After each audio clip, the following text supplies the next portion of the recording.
What's up, everybody? Welcome back to Deep Space Nine. Today, we are talking about Season 4, Episode 19, Shattered Mirror. Mike, it might be another one of our mirror episodes. What's going to happen? How's it going, Mike? It's going well, Keith. Thanks for having me today. So nice to join you, as always. The alternate universe episodes mean one thing to me, and that is extra horny.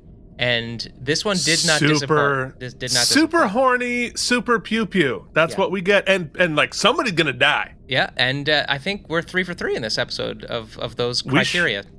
Yeah, we definitely are. So lots to talk about as our parallel season, right? We have our Deep Space Nine world happening, but there's a second series going on with the Terrans and the Rebels, and we will talk about what all is happening. How are they able to, keep a world happening with everybody dying all the time? But yeah, and I was for a moment wondering whether I was supposed to just automatically remember the entire political lore of a separate dimension when I'm trying to just hold on to our current dimension of the show. So which is already a separate dimension from our dimension. Right. So I definitely don't think I was, but it's, the basic, Rebels, other things. It's just the power dynamics are a little different. That's all. I mean, essentially, it's Star Wars over there. Mm-hmm. It's Star Trek in our universe and Star Wars in the mirror universe. I also just forgot, I think one of my favorite things about this episode, before we even get into it, is that we just had last week where we just sung the praises of Alexander Siddig and the writing of the Bashir character, and then very next week we get back to this swashbuckling bad wig thing happening. And you're like, what has happened in a week's time? A mere week's time. I'm a tough guy now because I'm shouting. Oh man, you're losing all kinds of packets on my side, but I see that. All right, I've got too much running on. I'm gonna close some things on shut my down on my browser. in a Waycraft. While you do that, Keith, I'm gonna pull up a really funny photograph that dear friend, dare I say, contributor, dare I say, just basic employee at this point, unpaid employee intern, JD makes. Sent me yet another great image for this week based on some joking that we did during the watch along last night, which was an incredible crew. We had friends of the show, and the Mysterious Household joined in. We had JD. We had, of course, Jason Tiberius Mo. Some great friends. You out there. Me? No. If you're doing a watch along, and guess what? I see you enough, buddy. I know some people have just joined the watch along from the beginning and are in season 2, some in season 1. If you want to watch with me and some of our patrons, you can do so. You can get in for the low price of $1 over at patreon.com/KNDM. You can give more if you decide it's worth it, but we wanted to allow anyone and everyone to get in. And, oh no. Oh, how am I going to get this if I can't log in? Hold on. That's okay. Log in? What do you need to log in? He sent it on the Facebook Messenger. Oh, I see. All right. Well, while you do that, let us talk about last week's episode, Hard Time, because you, the viewers, had a lot of thoughts and feelings about this. General consensus. Great episode. So here are the ratings. Joshua Cronin gives it a 79. That's our low watermark. Okay. JD with a 93, Harry Pothead with a full 100, nice. Worf's Big Ol' Boot Shivs with a 90, Kevin Miles with a 94, and we had not one, but 2 of our friends leave us a super thanks so that we read their comment, including Jason Moe with a very generous one, already a top-tier patron. Thank you, Jason. He definitely wanted Jason this Moe's read. Basically paying for college. So Jason says, great episode of Deep Space Nine, but one thing is ringing a little bit false to me about it. The more I think on it, as a dad, if I was in Miles's situation, i.e. he was in virtual prison for 20 years, the worst torture of it all would be that I was missing my kids growing up. As far as Miles knows, Molly is now a 25-year-old woman, and he's missed most of her childhood. He's potentially missed her wedding. He may even have grandkids out there that he'll never know. That would be the worst part of it all, at least for me, and I would imagine for Miles too. Think Matthew McConaughey levels of sobbing in Interstellar here. So I similarly find it hard to believe that he would have forgotten that Keiko was pregnant. That knowledge would potentially be even more torture, knowing he has a 20-year-old kid out there who never met his father, who Keiko had to raise without Miles. Now, I can believe that Miles might have willfully chosen to forget she was pregnant in order to make it just a little easier to deal with things, but that wasn't really alluded to. Every day in that cell, I would wake up wondering what was happening to my kids, whatever happened to Keiko. So when Miles returned to Deep Space Nine, I find his reactions to seeing Keiko and Molly again a bit underwhelming. Though he's clearly been through the ringer and is dealing with some serious PTSD, I still think he'd be overjoyed to learn that he didn't miss those formative years with Molly after all, and that Keiko is right there where he left her, still alive and well, and hot. Mm-hmm. This is just an angle I wish had been addressed a bit in the show, and as you mentioned, they only have 45 minutes to work with, so I can definitely forgive it. It's still an interstellar episode, which I award 90 STEM bolts. Jason, damn, that is a fantastic point that I think, honestly, the life experience that you have as a parent, it's super obvious once you point it out. Of course, that would be like a huge part of it. But neither one of us are parents, so we didn't think of it immediately like you did. And I think it's a fantastic point. Mike, talk on that. Yeah, I mean, it does. 20 years is a long time, and being in isolated confinement can really screw with your brain. So, I mean, I guess you could chalk it up to that, but he didn't forget Molly, and I think just as important as Molly would be the unborn baby that he just found out about. So it's a small thing, but I think the fact that it affects parents and stands out does probably indicate that someone maybe in the room should have brought that up. I don't know if there was a way to address it, maybe in some dialogue, or maybe for all we know, there was a scene that they maybe snipped for time. That's a good point, yeah. But a salient point, and I think important. Yeah, it's the minute I read that comment, I'm like, oh, duh, of course. How would that not be like a giant thing for Miles there? So, our old friend Sans Deity is back and has this to say. Hey guys, long time no see. Life has been hectic. Just moved in with my fiance. Hey, congratulations, yep. Sans Deity. That's fantastic. That's Mazel Tov. That's very exciting. Now, question for Sans, and he can respond or not. It's up to you. I don't want to get too personal, but is it a new woman, or is it an interdimensional clone of a previous fiance that has passed away? We also do not know the gender of the fiance. Yeah, true. My bad. No means. My more point was the joke. I think it was what I was really going for there. Oh yes, was it? I was like, Mike, why you can't even make assumptions? What's wrong with you? But yes, it's possible that your fiance could have died in this universe, and you just grabbed another one from different alternate timeline.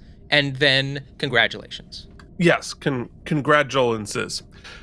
This is terrible. This has not been some good podcasting right here. Condolulations? Condolulations? Yeah, there you go. Okay. Work on it. Anyway, some other life stuff has kept me away, but I'm back, baby. It was only a few weeks, but it felt much longer. I agree, we missed you. Basically, I'm Miles O'Brien. But anyway, this is easily one of my favorite episodes of the entire series, and Colin Meaney kills it. He does. And something that struck me this time while watching is how it's a bit of a microcosm of Deep Space Nine. It's about how your flaws are always there, and that morality and the right thing to do are not black and white. And those flaws don't make you a bad person, but you still have to live with them while you can't pretend that everything is sunshine and roses and everything will work out in the end perfectly like it seems to every time on The Next Generation. Yeah, that's another fantastic point.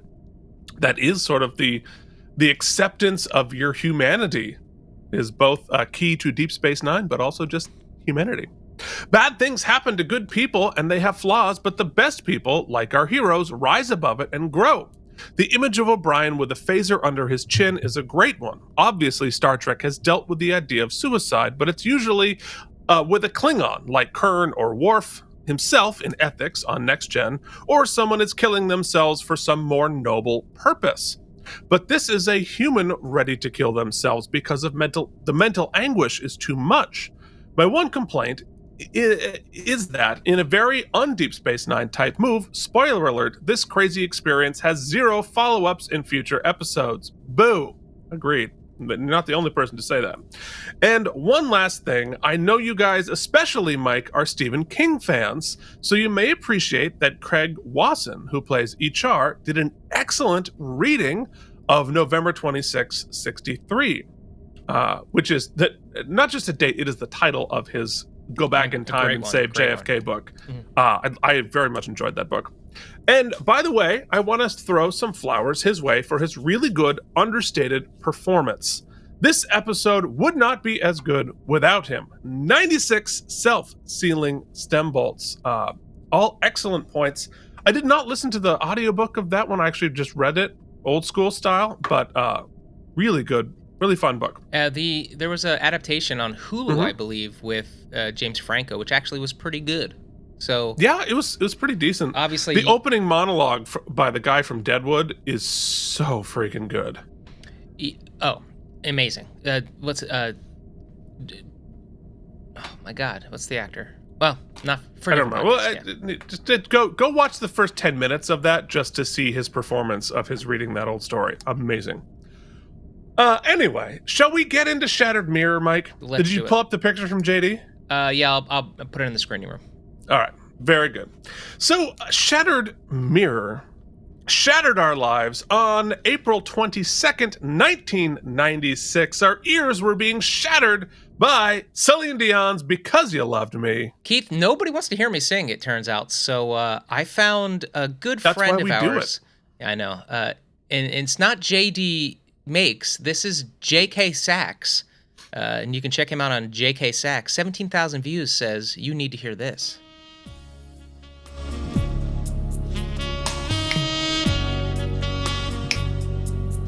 Does JK play sax?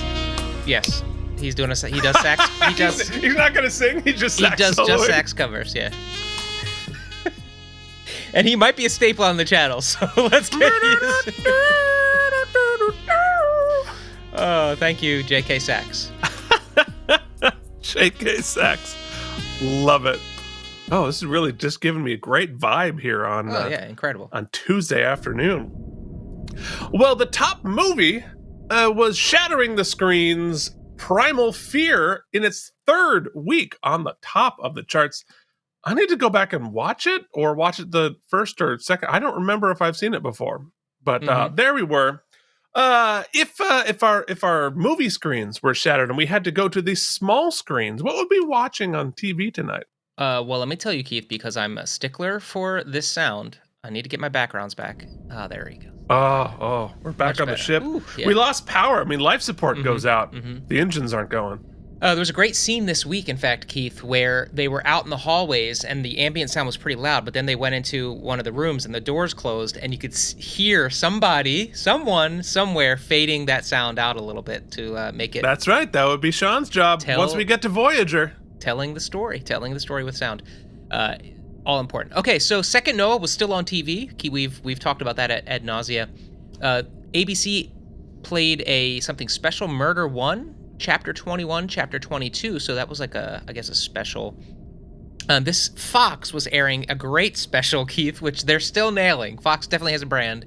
At 8 o'clock primetime, they aired a special called Why Planes Go Down. Luckily, we finished that problem. Yeah, right. I don't know. When Animals Attack was my jam. I want to shout out that NBC was airing another new episode of The Fresh Prince of Bel-Air with a great title. It was called I Stank Horse, which is very great. It was followed at 9. I Stank Horse, good. Yep. Followed at 9 p.m. from Unsolved Mysteries was back with a new episode, Voices from the Grave. And Keith, something I'm sure both of us watched, on PBS at 8 p.m., David Attenborough's Natural World was airing The Immortal Salamander on its first new airing. So thank you, David Attenborough, for all of your work. You are a gift to humankind. Indeed. The Immortal Salamander. Perhaps Maybe one of Janeway's babies, baby salamanders. So you're going to understand that later, Mike. I Stankface, and on PBS, I Salamander. Okay, well, I was not watching Voyager because they were once again off this week, but I was reading the weekly world news headlines, hitting up, it's not Prophecies of Doom, but we do have both Elvis and Aliens this week. Super fun. Faces on Mars bombshell. Yeah. I mean, that's it's a little bit ambiguous. Usually their Photoshop is like, it's just like Delta Burke, like, hi, I'm on Mars. But that was a little ambiguous. But Elvis, very much still alive in 1982. You know, his Elvis, death is officially questioned. I definitely don't think Elvis was or is alive because, I mean, we're in the age now, Keith, of the reboot. And definitely Elvis would have rebooted by now. If Billy Joel's coming out with a new song, then Elvis definitely would do a re-release. Yeah, it's been 37 years. All right. Is that your Elvis? Can we hear a little more of that? That was great. Well, I'll tell you, the director is James L. Conway. Wow, folks. It's not good. It's not good. You do some great impressions. That one needs a couple days of rehearsal. Well, you know, it's a little bit like, was she a great big fat person? Oh, That's pretty much Mm-hmm. It directs Deep Space Nine where it gets the hose. All right, so this episode was directed by James L. Conway. You know what a good friend is, Keith? A friend is someone who always finds you funny no matter what. You are cracking my ish up today. Look, hey, I'm funny for different reasons. Sometimes it's you know. I think I could listen to you do the guy from Silence of the Lambs for all day, just as ASMR. Do the entire episode. Yeah, great. It gets sleepy. Would you watch Deep Space Nine? I'd watch Deep Space Nine. Let's go. Oh my god. All right. So this was written by Ira Stephen Bear and Hans Beimler, who last wrote on Return to Grace. And Ira Stephen Bear, of course, is the new showrunner this season. Which means it's time for... Oh man, I'm sorry. I was giggling. Now Keith, waste your time with trivial trivia. I love that it takes 18 minutes and then we roll the bumper that says we're wasting your time. Now we're gonna waste your time. Great.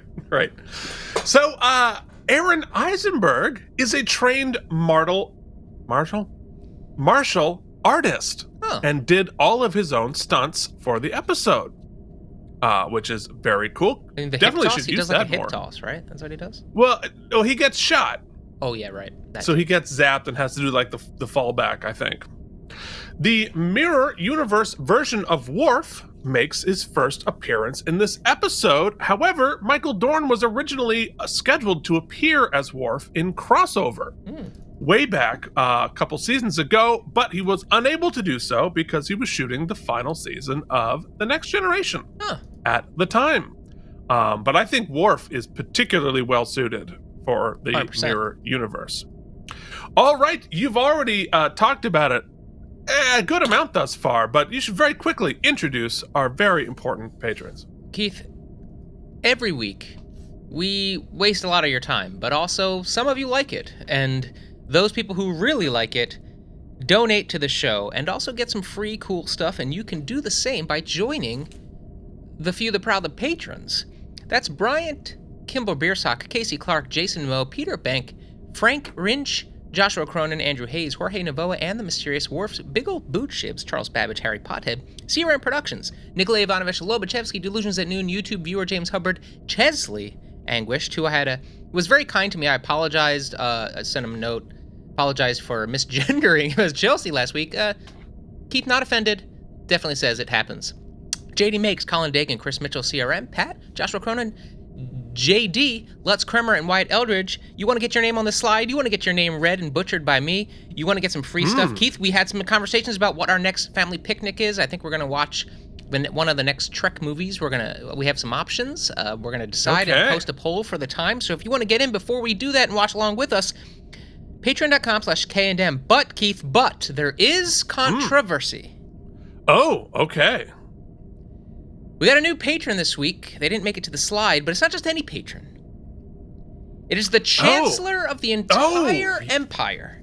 That's became right. a patron this week. My wife decided she wanted the feed, and I can't figure out how to give it to her for free. So she had to pay, and decided to pay. I pull out that sentence out of context. So you'd think that one of her employees would remember to put her on the slide. Did not. So she mentioned she asked me today, is Keith going to remember? And I said no. And no, because you texted me while I was doing something else. Like, it's gone. You realize how much the three of us text? That is so far down a feed, like days. You wouldn't. Yeah, 7 days, or she's gonna be mad. Okay, all right. Well, you do not want to piss off the chancellor. The good news is that she doesn't watch this show, so I will tell her that it was there. Oh yeah, absolutely, yes. You're gonna charge her for it, then lie to her. That's great. Well, did I charge her, or am I just now paying for my own podcast? But that's right. Well, you're paying Patreon, because like you're gonna get back half of what you're putting into the thing you already own. You know, that's the story of the K&M Empire, folks. Slowly bleeding us dry. Slowly? Yeah, right. All right, here we go. All right. So let us continue by talking about our guest stars this week, which include Felicia M. Bell as Jennifer Sisko, Aaron Eisenberg as Nog, Carlos Carrasco as Officer, and special guest star Andrew Robinson, friend of the show, yeah. as Garrick. You know, some will say Andrew and I are on first name basis. Yeah, well, he certainly has said both of our first names for money. Just like... Speaking of bleeding us slowly dry. He's sort of like an opposite patron. Let's go into our screening room, shall we?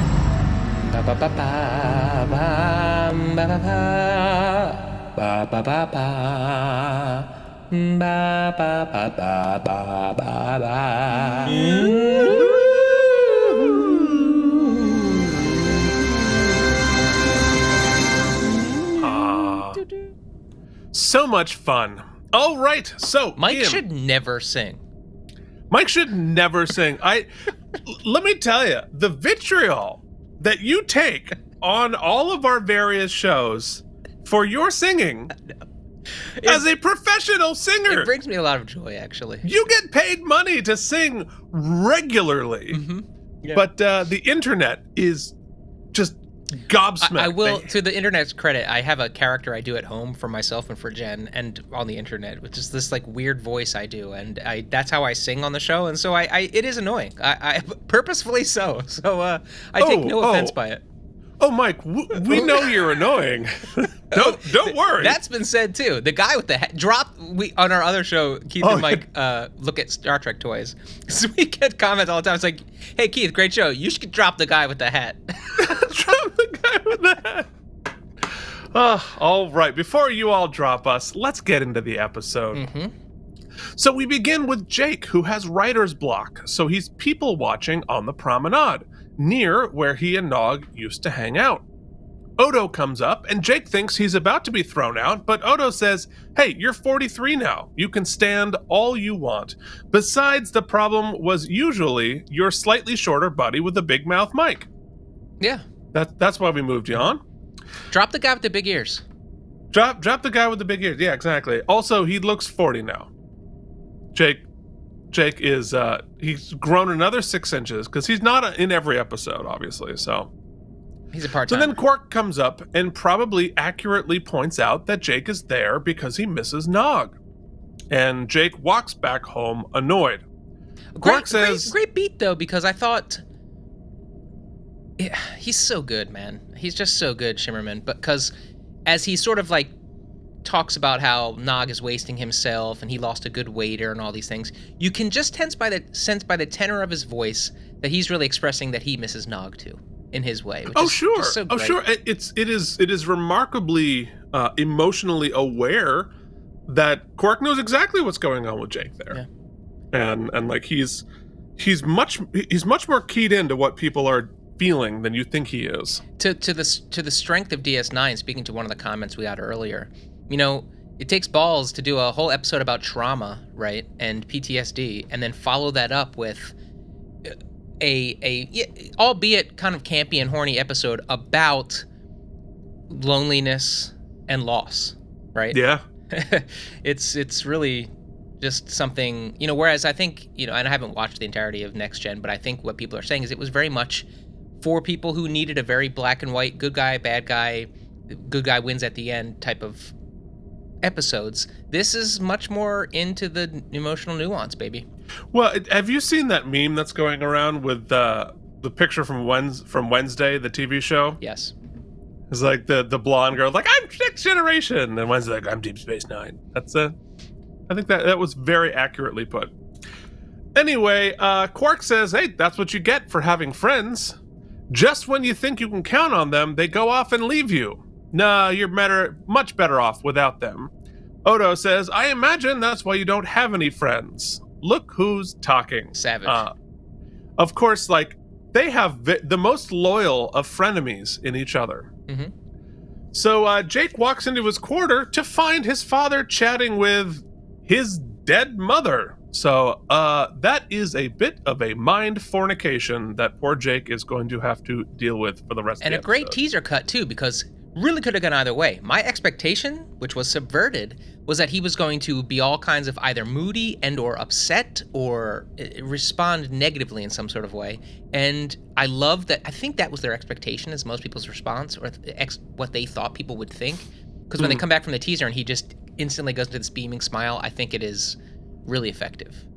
Yeah, and it's much sadder this way. Mm-hmm. It's like, I think like it's there, but it could definitely be there a lot more. Like, this is absolutely cruel to Jake, and I think Ben really screwed up by not like warning Jake into, like, he wasn't expecting Jake to come home. Like, I get it, he was surprised by it, but like, don't let your kid walk in unexpectedly to his dead mom.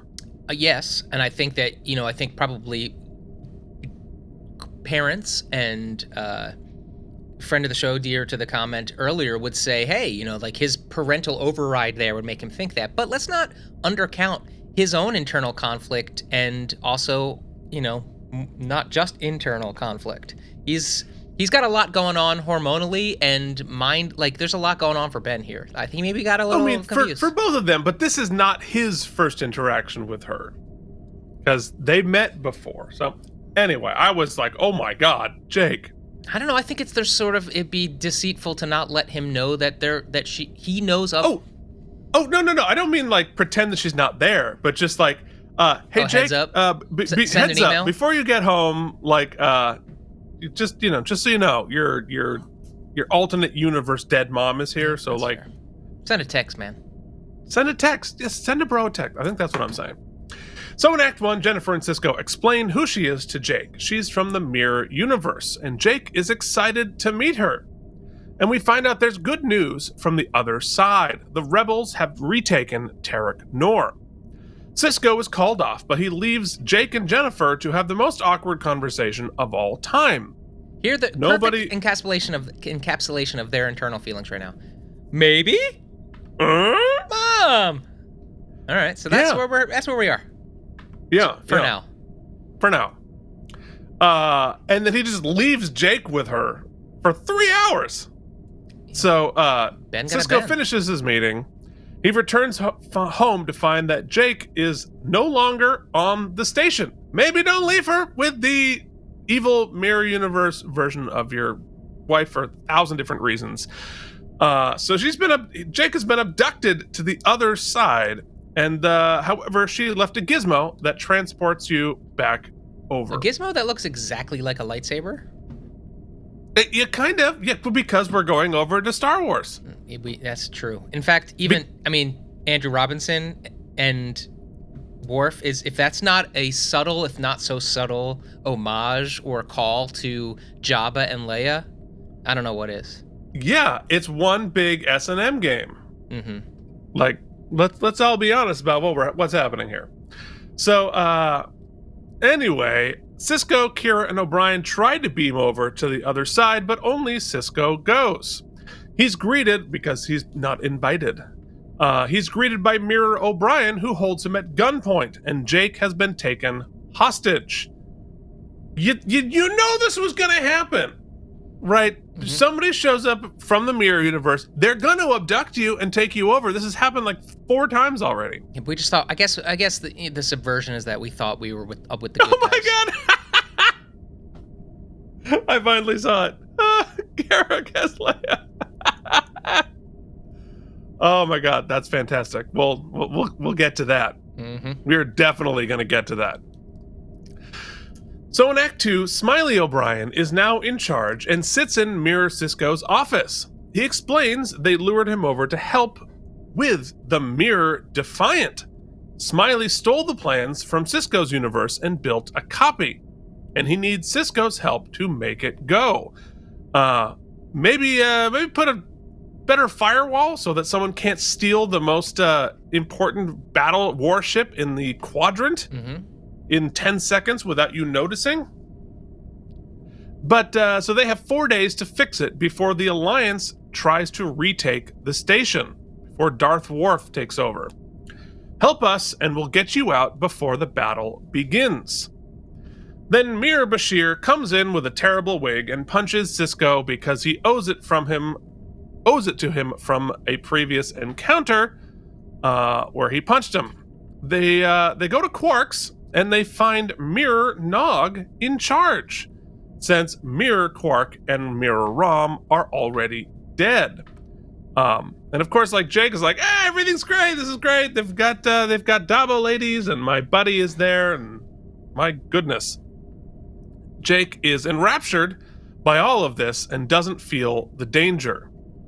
I think great plotting here, great writing. Definitely tell there's some Ira DNA all over it, because I think bringing Eisenberg in to just counterpoint it and remind us, right? So it's easy for us even watching it to get not confused, but to get swept up in the mom of it all, right? And like the story of that, and the like, well, maybe there's some connection, and like maybe the story's going that there's some, and even she says it, right? Because they are the same but in different universes, maybe there's some crossover. Nog is there to remind us, no crossover, no friendship, no similar feelings, polar opposite, right? Just to remind, so that juxtaposition is always there to keep the audience sort of objective in the whole thing. I think it's important. And of course, like Mirror Universe, when we first saw it on the original series, we kind of get this is like the opposite universe, but it's not really the opposite universe. It's just a darker experiences for all roughly the same people. So it's not that might have been their initial kind of conceit for it, but upon revisiting, they realized that keeping up that would be just too tricky and kind of a waste of time. It's almost like when you do time travel, your choices are to be really specific or to kind of just be like, all right, time travel. So you don't have to worry about wormholes. Yeah, well, because it's really true, because if it were all opposite, right, then everybody we know would be just, because we're all super good, right? They're all super bad, and like our friends would have to be the Jem'Hadar, they'd be the good guys, and the whatever. It's just a darker timeline. It's more just like it's not mirror universe, it's like darker universe. Yeah. But anyway, that's what we're doing. So Cisco pulls Jennifer aside. He's like, don't let the Dabo prostitutes hang out with Jake. Yeah.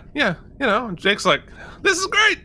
What happens in Mirror Universe? It's cool. I'm 40. I'm 40. Yeah. And as Cisco, we're going to address that later. What happens in the Mirror Universe stays in the Mirror Universe, apparently. Yeah, we got a reminder. Yeah. Oof, sure did. Jennifer explains to Ben that this was all mostly his idea, i.e. Jake's, and she thinks Jake's feelings are the small price. Oh, yes, all her idea. And this is cold. She thinks Jake's feelings are a small price to pay to fight the Alliance. Oof.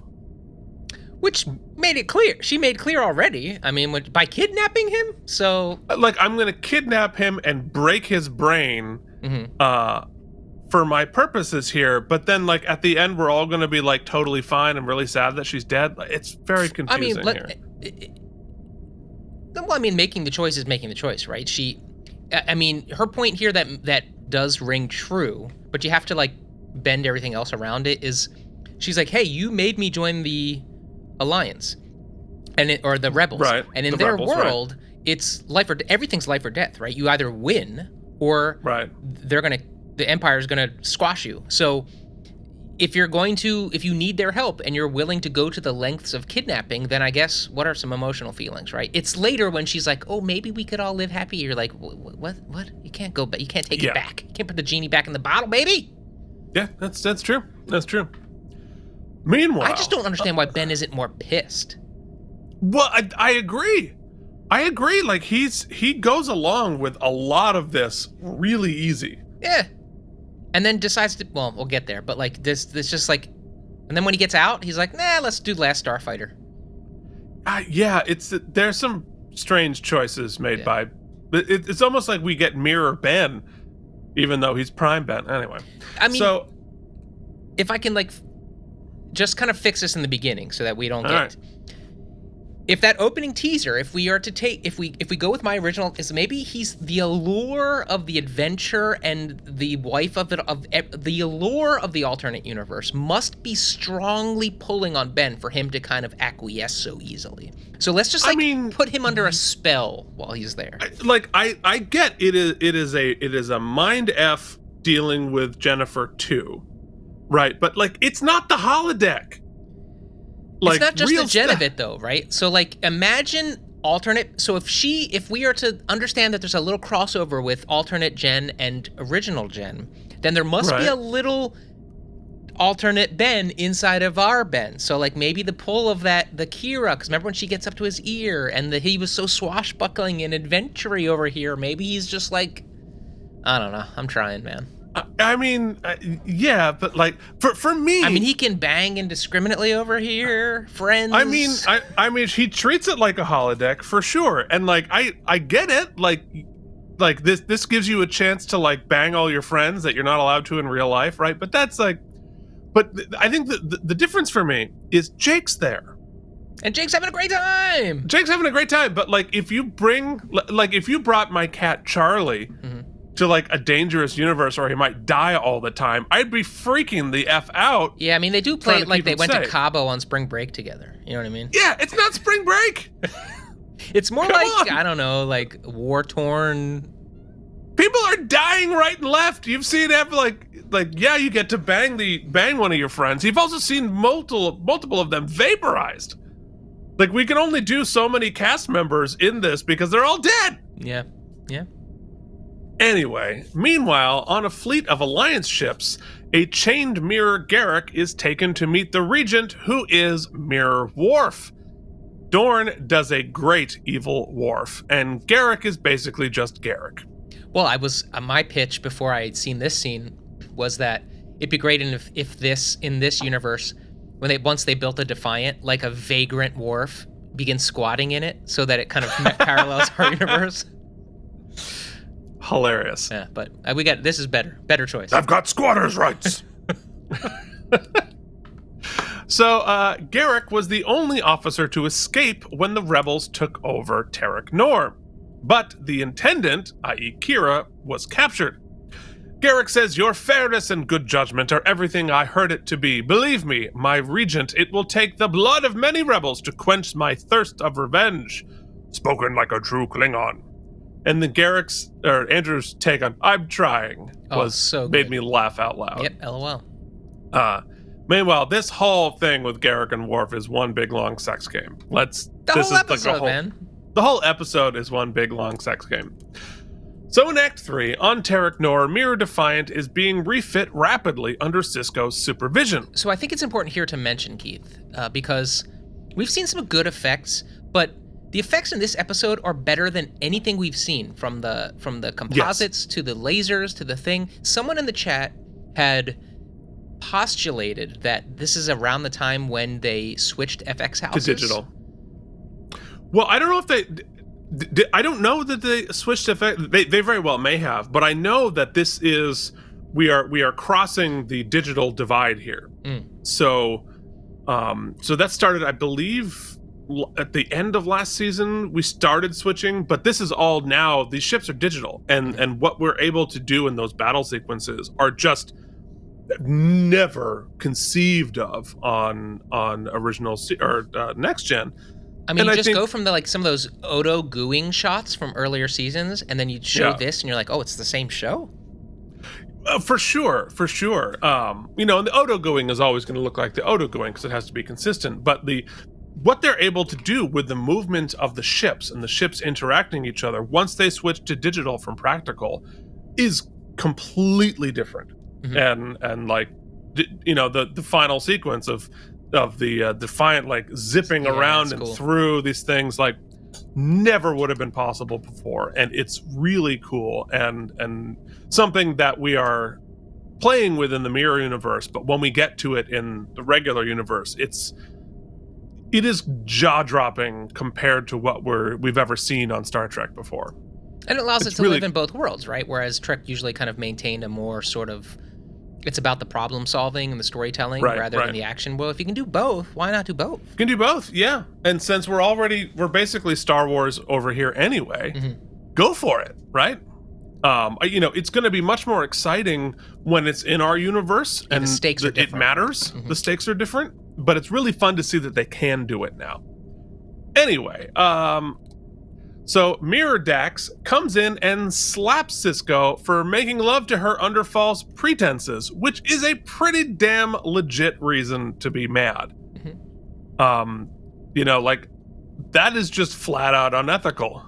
So I get you're a spy, you're undercover, whatever, but that's getting into SVU territory there, Sisko. We would not do that today. Anyway, then they're called to the sound of Intendant Kira being tortured by Bashir. Bashir is clearly hooking up with Dax in this universe, but Kira asks Sisko for help escaping, and if not a booty call with her former assistant, because everybody's super horny. So on Worf's ship, he's briefed on the development of the new Defiant. Garak mentions he was able to please Intendant Kira now and then. We're veering into very specific S&M fantasy here with Garak on the floor in chains. That's what I wrote. Worf says, "You're not my type." Once again, reinforcing that there's a lot of sexual fluidity in this universe, which is both sort of fun and cool, but also a little dicey because, your gender fluidity, your sexual fluidity in the 90s was also a code for evil. And so all your bad guys were fluid, and I'm I don't like that, but I do buy that. But I would say that the fact that it is not treated comedically in any sort of way, for overtly comedically, is for the 90s progressive. Well, exactly. So I think you have, on one hand, nobody is shocked and appalled by it. It's just okay, sure, But on the other hand, they're all bad guys. So I think there's a little bit of a one hand or the other hand with that as an idea. To be fair, to add to that, just to kind of broaden it, it's not just the fluidity and the genderness of it. It's a lot of just sexual exploration, BDSM and alternative sexual practices. Not even alternative, just non-mainstream sexual practices are often in media that looked that way, evil or nefarious in some sort of way. Bad guys or whatever. I mean, Buffalo Bill is a perfect example of that. Yeah. From which is pretty dicey now when you think about it. And because that doesn't mean evil. It just means they're coincidental, but they seem tied. Anyway, on the station, Jake has cooked dinner for Jennifer, and Sisko arrives exhausted. Jake keeps stalling, wanting to stay with Jennifer as long as possible. But he heads off to clean up, and Jennifer massages Sisko and compliments him on his parenting of Jake. So she's trying to bang him. A little bit, yeah. And she admits that she is drawn to both of them as well. Sisko, of course, and Jake, the son she never had. O'Brien arrives and says the fleet is 8 hours away and they're out of time. So in Act 4, they frantically try to finish up work, but they need more time. So Bashir and Dax offer to slow the attacking ships down with their little raider. So they go to Kira for intelligence on the Alliance. So Sisko and Kira spar while he tries to convince her to help, and she has a great line. Violence is a precision instrument. It's a scalpel, not a club. That's some good writing right there. When she realizes she's going to be blamed regardless of what happens, she relents and she tells them that the Alliance have weak targeting systems, fooled by warp shadows. We don't really do much with that. We paid off a little bit, but it ends up not being why it happened. Anyway, so on the Klingon bridge, but Garrick it is. You could look at it as very strategic on her point, right? She gives them just enough to get herself potentially free. Although I guess she doesn't get free. That was a Deus Machina for her. Well, I mean, she gets herself free, briefly. Yeah. Who knows? So, on the Klingon bridge, Garrick is being thrown around. Worf thinks he stole the key to his chains, and apparently he forgot the safe word. You've searched me 3 times already. Where could I possibly be hiding it? We know. Perhaps you swallowed it. Impossible. I'm very particular about what I eat. Just get a room already. Worf then stabs Garrick in the stomach before his dumb assistant discovers that he had the key the whole time. What was the point of all of that other than doing a little cosplay / fiction? I don't know, but that's what happened. Well, when you've got... They were like, just chew, you know? If we're gonna chew, let's chew. Let's add a beat here where they can...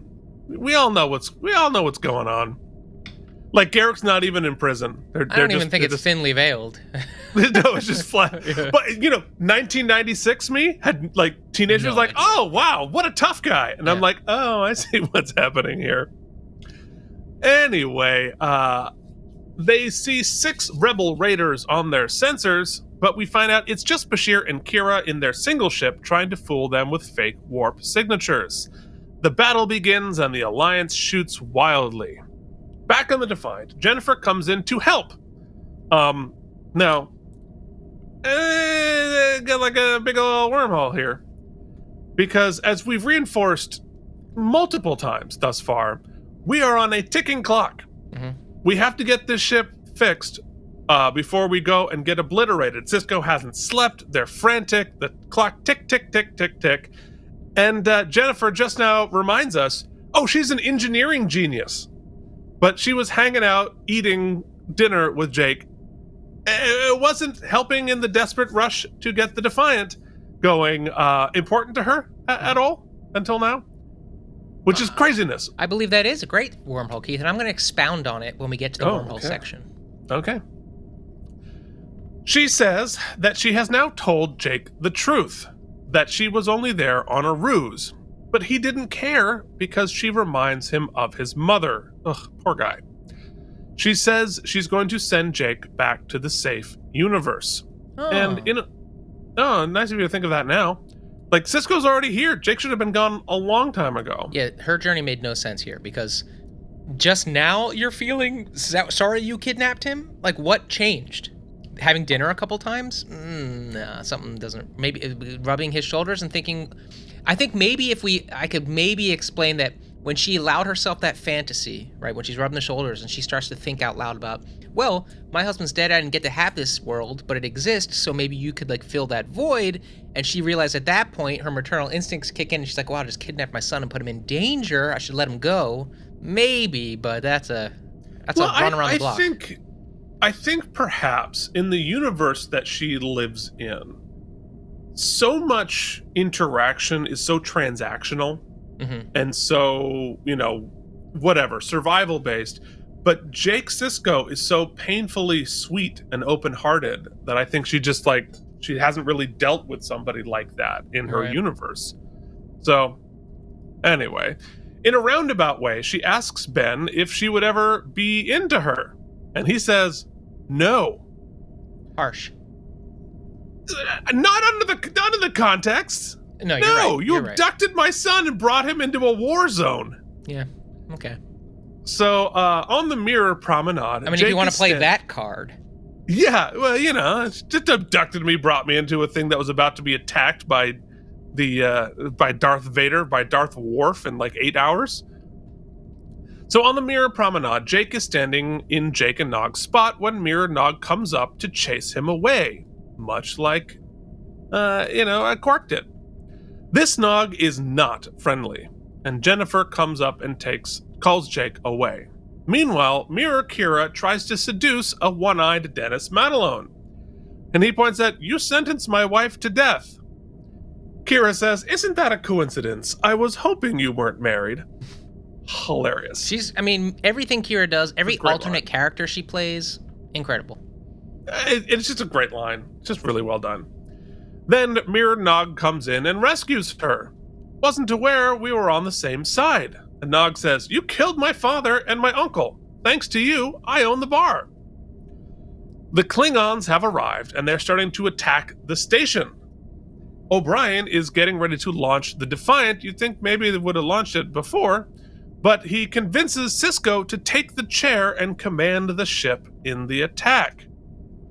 Sisko, you're kind of important in our universe. Maybe, One of my biggest problem with this whole episode is how flip he is here.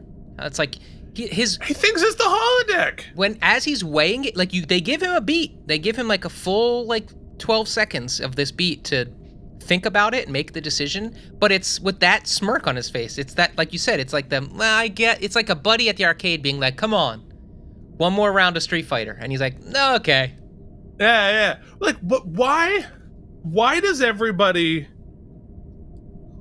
from our universe know that, this is a Mirror episode, anything goes? Yeah. Well, even Smiley there, right? So you could play this beat. They set it up right where he's like, "Well, we just built this whole ship and I don't really know how to fly it. So even all this work and I might get us blowed up anyway."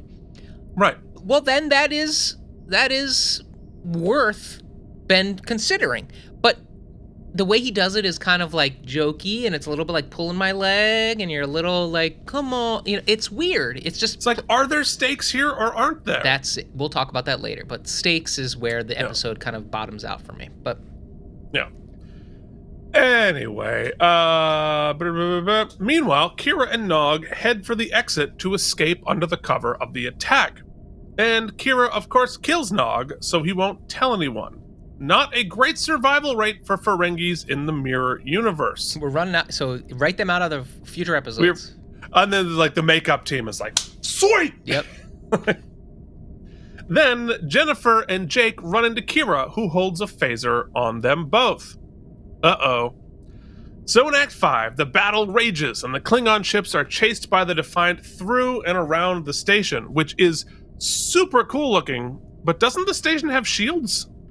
Come on, buddy. But I guess they're down. I'll fix that, because they had to divert all the power to the building supplies for the Defiant. Yeah, exactly. The 2x4s. Yeah. But look how cool it looks, though. It really looks awesome. And because it's digital, the 4K upscale is like, thank you, let's go. Yeah, it's exciting. I love it. So Kira monologues with Jennifer and Jake. Jennifer tries to save Jake, but then Kira tries to shoot him. And of course, Jennifer steps in to save Jake and is shot. And Kira asks why she protected Jake. And Jake says, "She's my mother." "Well, in that case, give your father a message from me. Tell him I spared your life, and that's a debt I intend to collect." Playing forward on her violence is a scalpel. She knows this is long game, which is she's the only person acting in the reality of this world, this episode. Well, it's because she's thinking clearly. Mike, do you want to know why she's thinking clearly? Because she already banged Sisko? Because she's wearing her tinfoil hat. Yeah. See? Yeah. The battle continues to rage, and the Defiant does a suicide run straight at Worf's ship.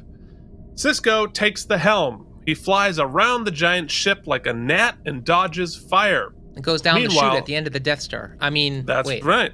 Yeah, exactly. He goes. There's only one opening, one chance for success. You don't say. Oh, that's where Garrick hid the key. So you gotta go explore. He's asking you to. So, Worf's ship is taking heavy damage. Then they are joined by Bashir's little ship, and they continue. I don't know where that was, but they continue damaging Worf's cruiser. The battle sequences, as I mentioned, are wildly more complex and exciting than anything we've ever seen on The Next Generation. It works, and the Alliance ships break off the attack and leave. O'Brien is astonished that they won the battle. Garrick tells Worf it was the Intendant who betrayed them. Of course, in this case, he's actually right. Look at that face. Ooh, what That's a awesome. screenshot, yeah. That's a great screenshot. I might end up on the thumbnail. We'll see. So, back on Terek Nor, Jake is at Jennifer's bed when Ben comes in. She's going to die. And she dies holding Ben's hand. And father and son mourn Jennifer a second time. Let's go home. It's the final line of the episode, and it's time for us to go home. Mike? AlamarEmmys, count to 4.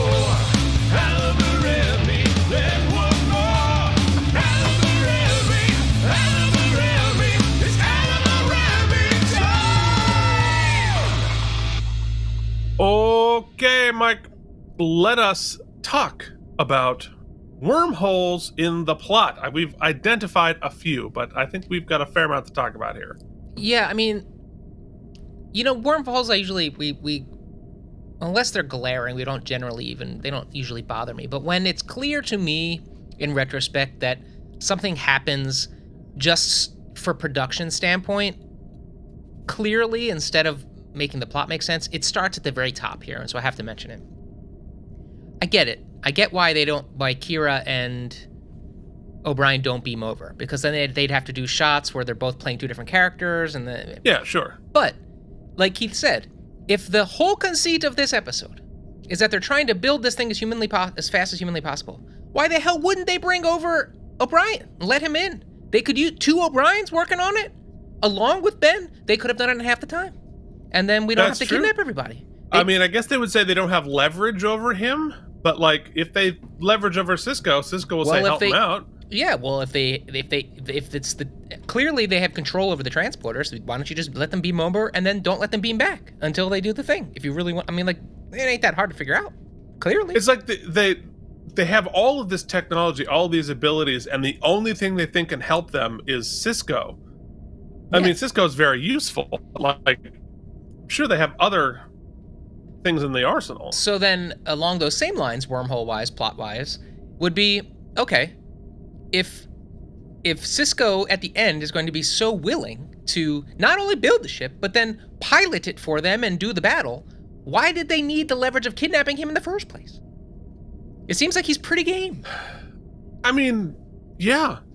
They could have just like asked, like, hey, here's the situation. Can you help us? Can you send a team of engineers In fact, probably would have been more effective, and they would have probably been able to offer more support and assistance. Could have brought a whole engineering team over, and if he said no, then you kidnapped Jake. Yeah, and also, why did you have to steal the blueprints in the first place? I feel like we would have given them to you. Well, it's pretty highly classified. Yeah, but it's different. There's clearly it's no another stakes. dimension that hops over once a year. Well, the hopping is an issue. The hopping could be an issue. I mean, they abduct somebody at least. So, like, I mean, I segmented my they're like a bad neighbor. My Google devices and my video cameras on a separate VLAN on my network. I mean, I don't like the interdimension hopping even in my own network. So I guess that's... as well you should. Yeah. That's why I don't have cameras inside my house, because I'm not a freaking lunatic. Different podcast. Jen needs to see the cats eat when we're away, Keith. It is. Yeah, but you have them on 24/7. Well, that is true. But that's just sheer laziness. Okay, anyway. Hey guys, what would the patrons pay to have a 24 an hour live feed of your entire house? There is a song that comes to mind. Ain't too proud to beg, sweet darling. I'll show you my cameras for a fee. I mean, we all know that. Yeah, my OnlyFans, separate Patreon. Yeah, there's plenty of websites where you can pay for that, but very specifically. Anyway, where were we? Yeah, where were we? So those Yeah. stick out, as well as, I guess, Jennifer's journey, right? Like, at what point, it's not clear when she... Because they go to lengths to try to, like, make her, in the beginning, seem like this was all about... I don't really actually know where her motivations were. And perhaps they change, but I don't think they do a good job drawing that distinction. Yeah, I mean, like, I think she is charmed by having Jake, for sure. But again, we establish when we first meet her, she is not just an engineer, she is a genius. Mm-hmm. Like, she, the whole alliance is using her to create super weapons or whatever it is, right? So by doing this whole ruse and getting Cisco to help, yes, he does know the ship. He was the ship designer in the past. So, like, he's very useful. But it takes her off of the battlefield of engineering and making this thing go. It makes absolutely no sense. And I feel like there's something sexist in there. Like, oh, we forgot that she's like a genius engineer, and like, let's go make her be mom for a while. I mean, plot-wise, yes, I would agree to that. I will say that, to be fair, I'm watching it digitally, and I'm doing a podcast about it, and I forgot the entirety of the plot of the sub-universe, or the alternate universe. So I can only imagine those watching in real time with no, unless you VCR'd and watched back up. Most people probably forgot, and they probably assumed most people forgot. But if you're writing it, I mean, you wrote it. I mean, to be fair... but they started with, what if... Let's play with Jennifer as stand-in mom for Lonely Jake. I think that was like on the sticky note at the top. Yes, 100%. That's what that was. And they kind of wrote down from there. Yeah. So the wormhole wise, so clearly we have nits to pick. So before we do, I think the biggest wormhole problems are not the specifics of the whatever. It's the characters acting out of character. Yeah. It's Cisco working out of character, and Jennifer, who knows? It's interesting too, because I think some of the best scenes, I will say, I loved Worf and Garrick just chewing the scenery. I mean, in a completely like atonal, unnecessary. I mean, they're diorama. doing their own OnlyFans over on the Klingon ship. So but I was here for it. It was like watching RuPaul's Drag Race, right? It's just the camp of it is what I was just here for, and it delivered. Yeah. So that I definitely want to shout out, but I also say that I'm gonna talk about I didn't love the structure and the plot and the stakes and stuff. We'll talk about all that in a moment. But what I will say, there was some and Keith pointed them out lovingly in his write-up. So there were some like incredible written dialogue lines, right? Mm-hmm. And that isn't always the case. And it was great, especially the Kira stuff. Kira had some great lines, or alternate Kira they intended. Yeah. And so I think actually the dialogue may be the best part of this, my best moments of this episode. Yeah, that's because from a writing standpoint, right? There are lots of different elements about what makes writing. And the plot and the characters and the dialogue are all three separate things, right? And so the plot work here, I don't know. The character work here, I don't know. The dialogue, crackling tight. And which is why I think it feels really cool. So disparate in many ways. So let's discuss why that is, Keith. Yeah, but I'll say for my best. Forget it. Oh, for goodness sakes! I can't undo it once I hit the button. There's no undo. For who? For you. All right, go ahead and go. What was your best moment sorry about that. Best moment was the new pew-pews. Oh yeah, that's a good point. Just like so cool. They really outdid themselves on the battle sequences. Super fun, super great. Makes me very excited about the future of the pew-pews. Keith, let's alternate universe here and start with you. Okay. Yeah. All right. So, I should sort of state right off the top, I'm not a huge fan of the mirror universe stuff.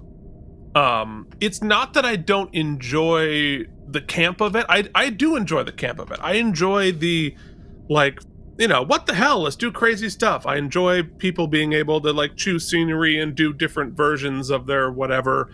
I enjoy the fun playground that we get to play in, right? I think the problem for me is that it feels like a playground.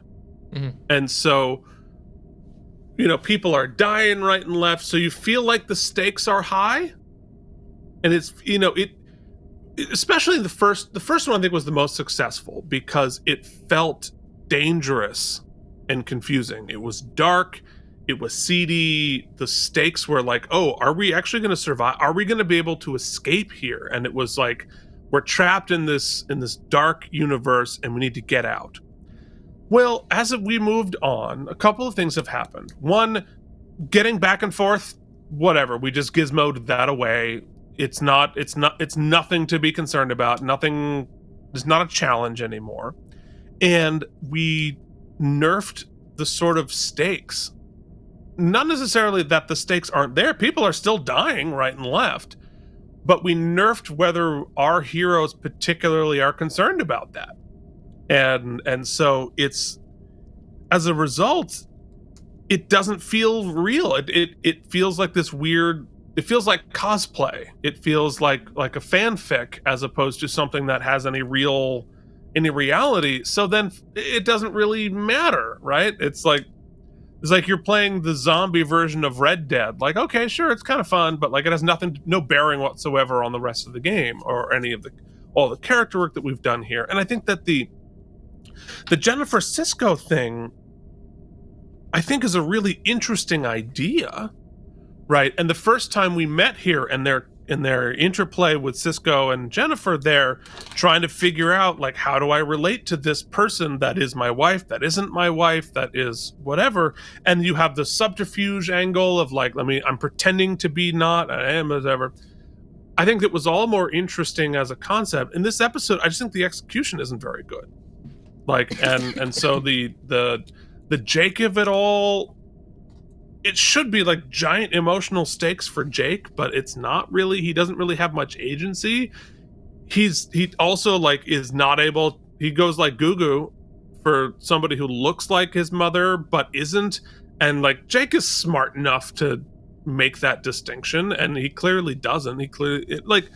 So if the reason he doesn't is that his trauma is he dealing with the weird psychological, you know, like mind freak of it all.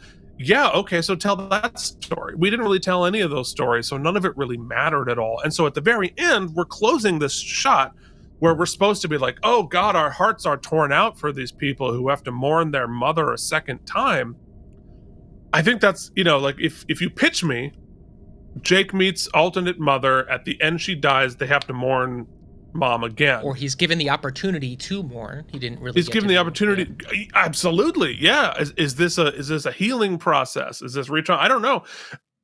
As you said, if that's a note card on the bulletin board, like, okay, I'm interested in that episode. That seems, but that we didn't really do any of that. Mm-hmm. So as a result, like, I don't know why I care. It's like cotton candy. It's cool to look at, and it tastes good for a second, but it dissolves instantly. And I'm like, I don't even remember that I ate it. Mm-hmm. So I think there's some really cool stuff. You know, I think it's a great setup for cosplay. I mean, I'm sure somewhere out there there's a Chancellor Worf dragging around Garrick, and you know, at a convention somewhere, and that's fun. Yeah, where's those custom figures, right? Right? Yes. It's a twin pack. Mm-hmm. 100%. Yeah. Oh, with like the little dungeon, they've got their little commission. Shall we? I mean, we will. Whoever wants to do it, we're commissioning it, and we'll give you that sweet Patreon money.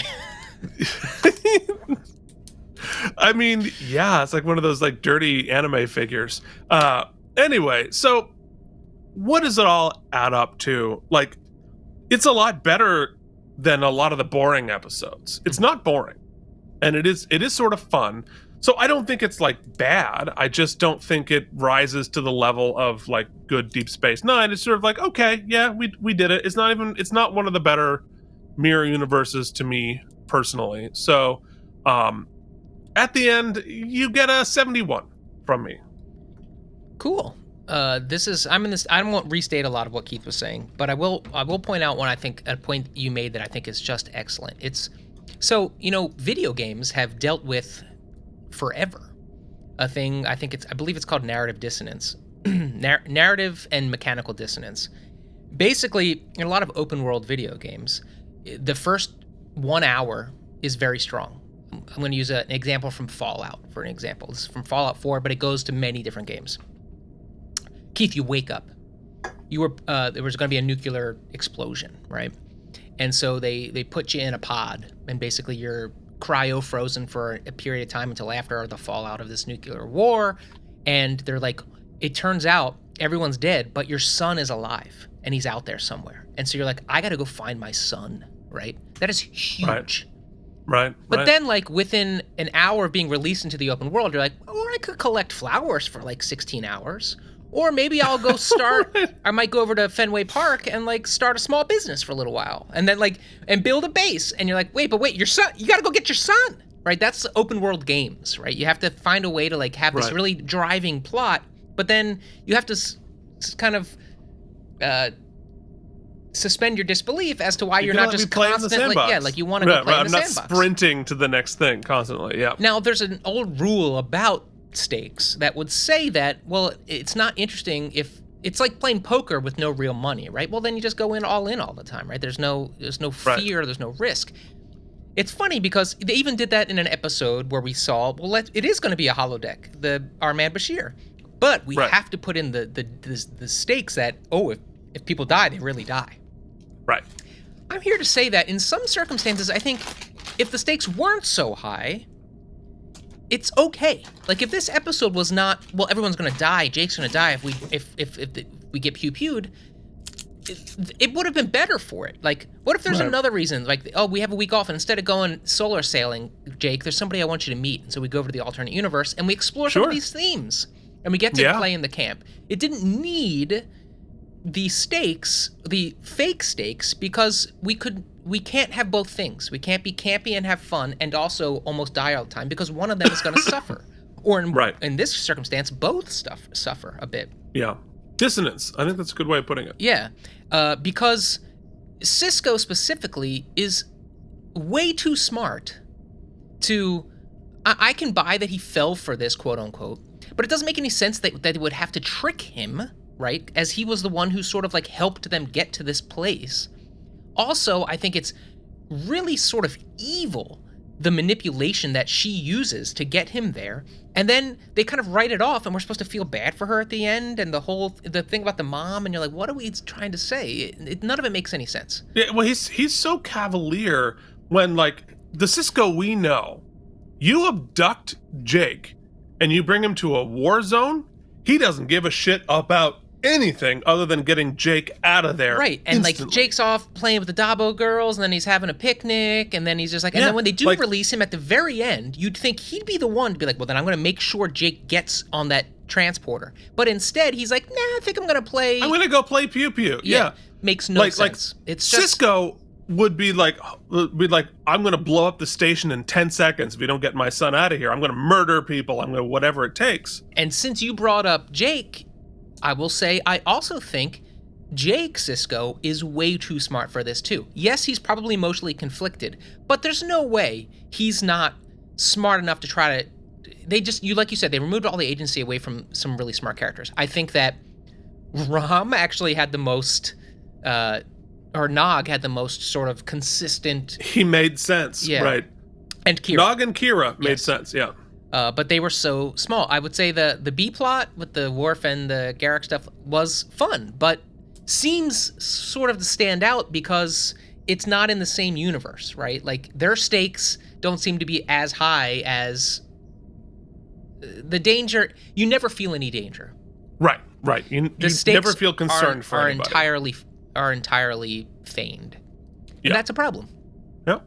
But like you said, the dialogue is whip smart, is laugh out loud funny in spots. The performances, for the most part, are pretty good. I really feel bad for Alexander Siddig this week. Can't believe they made him do that a week after giving him such great stuff. Knowing they're not dumb. They knew from that there's certain things he excels at and certain he does not. All in all, they tried to address some things. I think they use it as an opportunity to address the Dax of it all. At least they called it back. Yeah. A touch. I'm a little more lukewarm on it than you. I'm going to say 67, but by no means bad and not boring. And the effects are exciting going forward. So I think we are similar. I'm just a little more lukewarm on it. Okay. Well, there you go, folks. That is Shattered Mirror. Oh, we've been turned into the Mirror Dark universe gone. here. Yeah, I don't know. We're just floating in the void. Anyway, you can check out all of our other shows very darkly. All right. Well, thank you so much for watching. We'll see you back next week with The Muse. That's going to be interesting to where'd this one rank? We always forget. This was a 7.1 on IMDb, which is 123 out of 173. So I think most people agreed with our sort of about this episode. All right, then. We'll see you back next week. Till then, this has been Keith and Mike. Watch Deep Space Nine. Thank you for watching K&M Entertainment. If you enjoyed our particular brand of nonsense, please like and subscribe. Or become one of our patrons at patreon.com/KNM.